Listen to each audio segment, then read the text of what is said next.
ஆதியாகமம் 7:17. ஜலப்பிரளயம் 40 நாள் பூமியின் மேல் உண்டான போது, ஜலம் பெருகி, பேழையை கிளம்பப் பண்ணிற்று, அது பூமிக்குமேல் மிதந்தது. ஆதியாகமம் 7:18. ஜலம் வெள்ளமாகி, பூமியின் மேல் மிகவும் பெருகிற்று.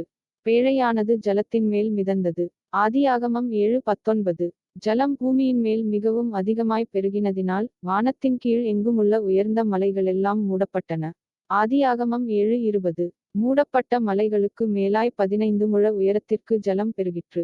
ஆதியாகமம் 7:21. அப்பொழுது மாம்சஜந்துக்களாகிய பறவைகளும், நாட்டுமிருகங்களும், காட்டுமிருகங்களும், பூமியின் மேல் ஊரும் பிராணிகள் யாவும், எல்லா நரஜீவன்களும், பூமியின் மேல் சஞ்சரிக்கிறவைகள் யாவும் மாண்டன.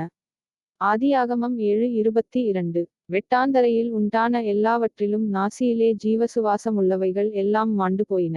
ஆதியாகமம் 7:23. மனுஷர் முதல், மிருகங்கள், ஊரும் பிராணிகள், ஆகாயத்துப் பறவைகள் பரியந்தமும், பூமியின் மேல் இருந்த உயிருள்ள வஸ்துக்கள் யாவும் அழிந்து, அவைகள் பூமியில் இராதபடிக்கு நிக்கிரகமாயின.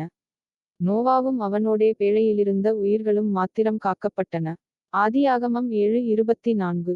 ஜலம் பூமியின் மேல் 150 நாள் மிகவும் பிரவாகித்துக் கொண்டிருந்தது.